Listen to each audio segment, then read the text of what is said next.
Hello, calculus fans. Okay, so let's let R be the region in the figure. I'll show you a picture. So this is our picture. And what we're going to do is we're going to think about a couple of different axes of revolution.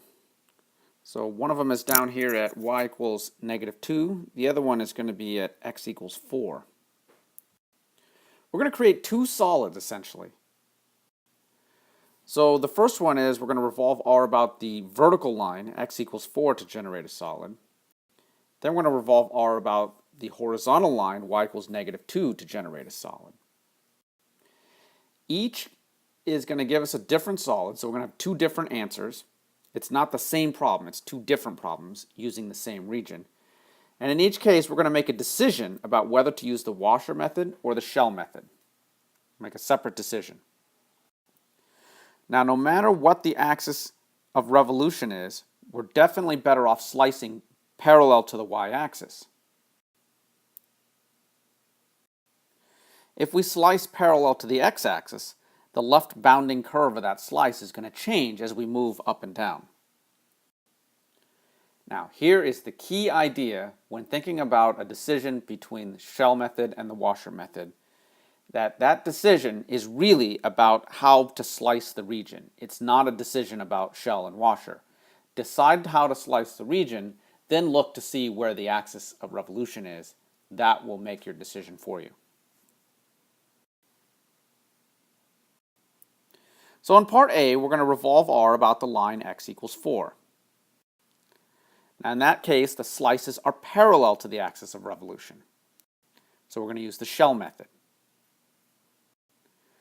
So the radius is 4 minus x. That's the distance from the axis to the slice. The height is just the difference between those two curves. That's the height of the slice. So that's x cubed plus 2 minus the quantity 4 minus x squared. And so that's equal to x cubed plus x squared minus 2. All right, that's going to give us a formula for delta V, the volume of a cylindrical shell that we get. So we have 2 pi times 4 minus x times x cubed plus x squared minus 2 delta x. All right, we're ready for the volume. The volume is the integral from 1 to 2. So we've got these vertical slices, so this is a delta x integral. So those limits of integration are x limits. So we'll integrate from 1 to 2 of 2 pi times 4 minus x times x cubed plus x squared minus 2 dx. It's not as bad as it looks. We pull out the 2 pi and then multiply out 4 minus x times x cubed plus x squared minus 2. And you should double check that we really get this. Once we've multiplied that out, this is an easy integral.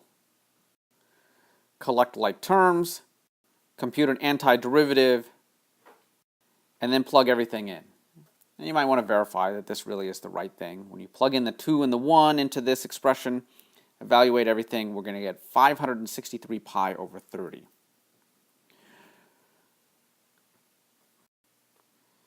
Now in part B, our axis of revolution is y equals -2. We're going to be using the washer method because the slices are perpendicular to the axis of revolution. So our outer radius is x cubed plus 2 minus a -2. So we're just measuring the distances between the y coordinates on the outermost curve and the axis. And then on the inside, the inner radius will have the distance between the innermost curve and the axis. So that's 4 minus x squared minus a -2. All right, so this gives us our delta V, which is pi times big R squared minus little r squared. So big R squared is x cubed plus 4, little r squared is 6 minus x squared quantity squared. And then we have a delta x for the thickness. All right, we can compute the integral for the volume. So V is the integral from 1 to 2 of pi times big R squared minus little r squared dx. So pi times x cubed plus 4 squared minus 6 minus x squared squared. Okay, so we multiply everything out. we get this. So the integral from 1 to 2 of x to the 6th plus 8x cubed plus 16 minus the quantity x to the 4th minus 12x squared plus 36. If we combine like terms, we've got an easy integral to do now. Pi times the integral from 1 to 2 of x to the 6th minus x to the 4th plus 8x cubed plus 12x squared minus 20. And it's very straightforward to anti-differentiate this. And so I'll spare you the gory details. If you plug everything in, you get a final answer of 1748 pi over 35. It's not a hard integral to do. At this point, it's a little bit messy, but not that hard. So remember, we're making our distinction between the shell and the Washburn method really by making a decision about how to slice the region. Okay, that's all for now.